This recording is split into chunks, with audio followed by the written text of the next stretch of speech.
बंधु मैंने आजिर एही कार्यक्रम को आपण मानक स्वागत। आजिर एही कार्यक्रमटी सिंह राशि व्यक्ति विशेष मानक पई बहुत गुरुत्वपूर्ण अटे। कारण सिंह राशि व्यक्ति विशेष मानकर जीवन एही पवित्र विश्वकर्मा पूजा ठारू बदलिबाकु जाउछि। आपणक जीवन रे एक बड़ परिवर्तन हेबाकु जाउछि। कारण एही विश्वकर्मा पूजा ठारू ग्रह नक्षत्र मानकर चलन रे एक बहुत बड़ परिवर्तन हेबाकु जाउछि, जहार प्रभाव रे आपणक जीवन रे मध्य अनेक परिवर्तन हेबाकु जाउछि। तो बंधु मैंने एही विश्वकर्मा पूजा परे आपणक जीवन रे केउ सब बड़ परिवर्तन हेबाकु जाउछि से विषय जानिबा पई आपण माने वीडियोटी को स्किप न करी शेष पर्यंत निश्चय देखंतु एवं वीडियोटी को लाइक करी चैनल टी को सब्सक्राइब करी दियंतु। कमेंट बॉक्स रे भक्ति एवं श्रद्धार सहित जय श्री जगन्नाथ जय मां लक्ष्मी निश्चय लिखंतु। तो बंधु माने आसंतु आरंभ करिबा आजिर एही कार्यक्रम को, जहाँ आपणकर जन्म राशि तथा चंद्र राशि उपरे आधारित अटे। तेबे राशि चक्रर 12 गोटी राशि मध्यरु पंचम राशि हेउछि सिंह राशि एवं सिंह राशिर राष्ट्राधिपति हेउछन्ति सूर्य। तो बंधु माने सूर्य आपणकर प्रथम भावरे गोचर करुथिले, किंतु एही विश्वकर्मा पूजा ठारू सूर्य आपणकर द्वितीय भावको चलन करिवे। तो बंधु माने स्वास्थ्य आपणकर बहुत भल रहिबो। पूर्वरु जदि आपणकर कोनोसी प्रकारर स्वास्थ्य जनित समस्या रहुथिला, आपणकर कोनोसी प्रकारर स्वास्थ्य को लेकिन आपण चिंतित थिले, तो आपणकर स्वास्थ्य जनित समस्त समस्या गुड़िक दूर हो जिवो। आपण निजको स्वास्थ्यवान अनुभव करिवे। आपणकर इम्यूनिटी सिस्टम स्ट्रांग हेबो। तो बंधु माने एही विश्वकर्मा पूजा ठारू आपणकर स्वास्थ्य बहुत भल रहिबो। एबे आसंतु जानिबा आपणकर शिक्षा क्षेत्र किपरि रहिबो एही पवित्र विश्वकर्मा पूजा ठारू। तो बंधु माने कुंडलीर पंचम भावटी होइथाय आपणकर शिक्षार भाव। आपणकर पंचम भावर अधिपति हेउछन्ति देवगुरु बृहस्पति। गुरु आपणकर कुंडलीर एकादश भावरे लाभ स्थान रे गोचर करुछन्ति। कुंडली रे एकादश भावटी को सबुठारु भलो बोली माना जाइथाय, अत्यंत शुभ स्थान बोली माना जाइथाय। बुद्धिर कारक ग्रह बुध मध्य आपणकर द्वितीय भावरे बहुत भलो स्थिति रे अछन्ति। तो विश्वकर्मा पूजा परे आपणकर शिक्षा क्षेत्र पई बहुत अधिक भलो समय रहुछि। एही विश्वकर्मा पूजा परे जदि आपणकर कोनोसी एग्जाम अछि तो एग्जाम आपणक पई बहुत भलो रहिबो। जदि आपण किछि कॉम्पिटिटिव एग्जाम देउछन्ति, कोनोसी प्रतियोगिता मूलक परीक्षा देउछन्ति, कोनोसी सरकारी परीक्षा देउछन्ति, तो निश्चित भाबरे आपण सेथिरे उत्तीर्ण हेबे। कारण शुक्र आपणकर प्रथम भावरे रहिबे, बुध आपणकर द्वितीय भावरे रहिबे, बृहस्पतिंकर दृष्टि आपणकर पंचम भाव उपरकु रहिबो। तो एही विश्वकर्मा परे विश्वकर्मा पूजा परे आपणकर शिक्षा क्षेत्र पई समय बहुत भल रहुछि। आपण जदि किछि एडमिशन नेबा पई चाहुचंती, कोनोसी फॉर्म फिलअप करबा पई चाहुचंती, तो आपण विश्वकर्मा पूजा परे ही करंतु, आपणको अधिक शुभ फल प्राप्ति हेबो। एबे आसंतु जानिबा आपणकर प्रेम जीवन किपरि रहिबो एही विश्वकर्मा पूजा परे। तो बंधु माने कुंडलीर पंचम भावटी आपणकर शिक्षार भाव हेबा सहित पंचम भावटी मध्य होइथाय आपणकर प्रेम जीवनर भाव। तो आपणक पंचम भावर अधिपति हेउछन्ति देवगुरु बृहस्पति। गुरु आपणक कुंडलीर एकादश भावरे गोचर करुछन्ति एवं सूर्य आपणकर द्वितीय भावरे अछन्ति। तो आपणकर प्रेम जीवन मध्य एही विश्वकर्मा पूजा ठारू बहुत भल रहिबो। कारण गुरु आपणकर एकादश भावरे अछन्ति एवं सूर्य गुरुंक ठारू चतुर्थ भावरे चलन करिवे। तो निश्चित भावरे आपणक मध्यरे अंडरस्टैंडिंग बहुत भल रहिबो, ताळमेळ बहुत भल रहिबो। आपण परस्पर को बहुत भल भावरे बुझी पारिबे।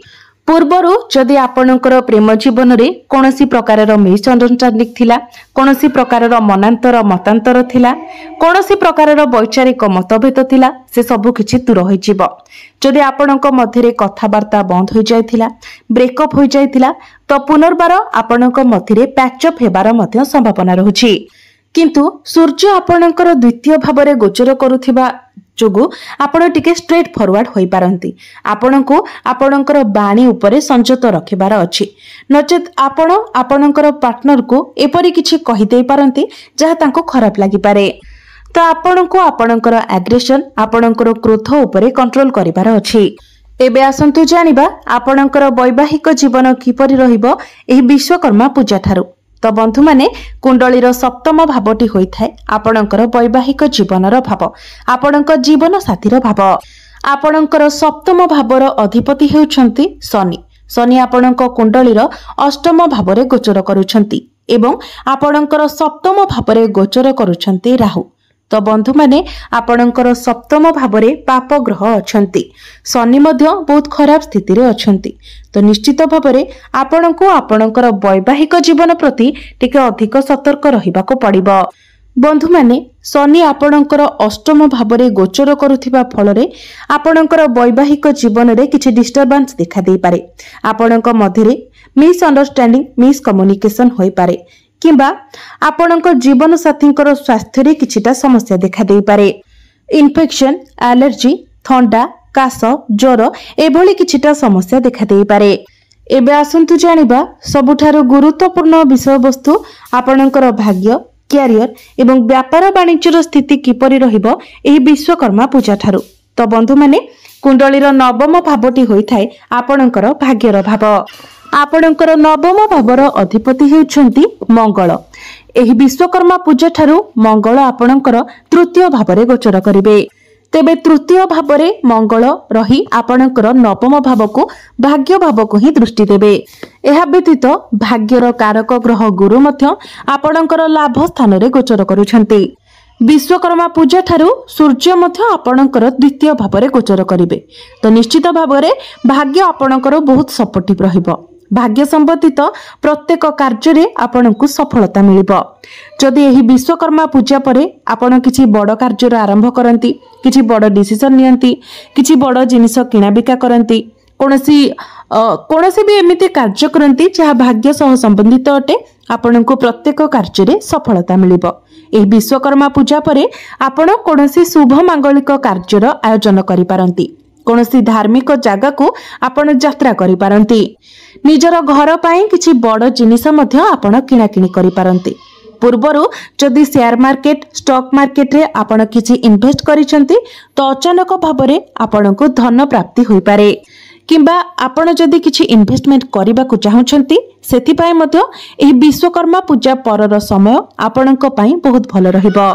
एबे आसंतु जानिबा आपणकर कैरियर, आपणकर कार्यक्षेत्र किपरि रहिबो एही विश्वकर्मा पूजा परे। तो बंधु माने कुंडलीर दशम भावटी होइथाय कैरियर भाव, कार्यक्षेत्रर भाव। आपणकर दशम भावर अधिपति हेउछंती शुक्र। शुक्र एही विश्वकर्मा पूजा ठारू आपणकर प्रथम भावरे चलन करिवे।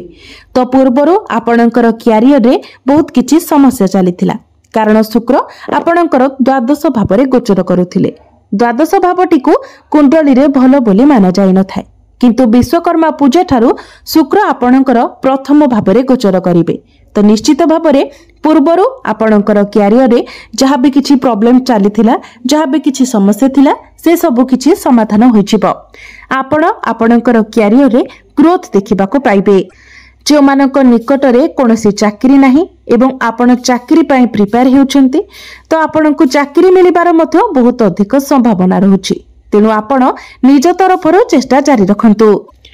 एही विश्वकर्मा पूजा परे चाकरी क्षेत्र रे आपणकर प्रमोशन होई पारे, आपणको कोनोसी बड़ अचीवमेंट मिली पारे, आपण निजर कार्य क्षेत्र रे अन्य मानक ठारू प्रशंसा पाइबे, मान सम्मान मिलिबो। बिजनेस कथा जदि कहिबा तो बिजनेस मध्य एही विश्वकर्मा पूजा ठारू आपणकर बहुत भलो रहिबो, कारण बुध कन्या राशि रे प्रवेश करिवे। बुध आपणकर द्वितीय भावरे उच्चस्थ होइबे, धन भावरे उच्चस्थ हेबे। तो निश्चित भावरे एही विश्वकर्मा पूजा परे आपण आपणकर बिजनेस रे बहुत भलो ग्रोथ देखिबा को पाइबे। आपणकर फाइनेंशियल ग्रोथ हेबो, डेली इनकम बढ़िबो, आपणकर व्यय अपेक्षा आय अधिक रहिबो, जहा फल रे आपणकर संचित अर्थ रे वृद्धि हेबो। केवल गोटे जिनिस जहा होछि आपणकर वैवाहिक जीवन, आपणको केवल आपणकर वैवाहिक जीवन उपरे ध्यान रखिबार अछि, नचेत प्रत्येक क्षेत्र रे आपणको सफलता मिलिबाको जाउछि। एही विश्वकर्मा पूजा ठारू आपणकर स्वास्थ्य रे हेउ, शिक्षा रे हेउ, आपणकर प्रेम जीवन रे हेउ, व्यापार वाणिज्य रे हेउ, भाग्य को नै हेउ किंबा चाकरी क्षेत्र को नै कि हेउ, प्रत्येक क्षेत्र रे आपणको सफलता मिलिबाको जाउछि। तेबे आपणकर वैवाहिक जीवन में जो समस्या रहुछि ताकू दूर करबा पई प्रतिकार स्वरूप आपण प्रत्येक दिन सूर्यंकर बीज मंत्र 108 थर जप करंतु। प्रत्येक दिन आपण उदित सूर्य को तंबा पात्र रे जलार्घ्य अर्पण करंतु एवं प्रत्येक दिन सूर्यास्त हेबा परे चंद्रमांकर बीज मंत्र आपण 108 थर जप करंतु एवं प्रत्येक दिन आपण ओम नमः शिवाय मंत्र को 108 थर जप करंतु। निश्चित भावरे आपण को अधिक मात्रा रे शुभ फल प्राप्ति हेबो। तेबे बंधु माने आपणकर जीवन मंगलमय हो, एहा ही ईश्वरक निकटरे मोर प्रार्थना। धन्यवाद।